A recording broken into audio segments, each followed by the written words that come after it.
They denied you, Princess Rhaenys, the queen who never was.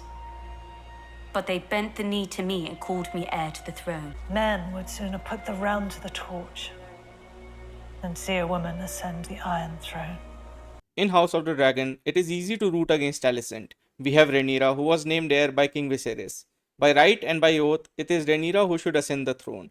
But King Viserys and Rhaenyra were both too naive to think that the realm was ready to accept a queen on the Iron Throne, especially when we know how Prince Rhaenys was denied the throne despite having the strongest claim. Since then, Rhaenys was known as the queen who never was. Rhaenyra is intelligent, strong-willed, proud, and free. By all means, she would make a great queen. But she's also young and immature. She mocks Rhaenys, the queen who never was. But Rhaenys tells her that a realm would tear itself apart than see a woman ascend the throne. But Rhaenyra never takes that seriously. Still, you root for Rhaenyra. In a just and fair world, she should become queen. But let me propose this. Sure, Rhaenyra is the rightful heir, but does she carry herself as one? Does she make sacrifices? And does she put herself in a powerful position to supersede Viserys? Rhaenyra wants to be free. She wants to fuck anyone she wants. And she wants to do everything a man could. But the world is not just and fair. Did Rhaenyra ever think about what would happen to her kids once everyone found out that they were bastards? Did Rhaenyra ever think about her family, her father? Did she think about the catastrophic consequences that would result in her pursuing her pleasures? Now, there are worse characters in the show than Rhaenyra, and I think Rhaenyra would actually make a relatively good queen. But is that enough? Now let's turn the page to Alicent Hightower. You are wiser than I believed you to be. Alicent Hightower. A true queen counts the cost to her people. And yet you toil still in service to men. Your father, your husband, your son. You desire not to be free, but to make a window in the wall of your prison. Have you never imagined yourself on the Iron Throne?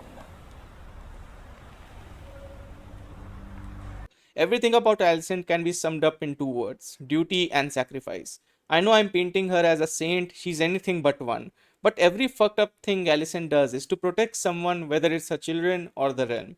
She is put into this impossible situation where she knows that as long as Rhaenyra is alive, she will pose a threat to her kids, directly or indirectly. She is manipulated by her father Otto, but she does not revolt. She does it because she wants to please her father. You could argue that Alicent should fight back.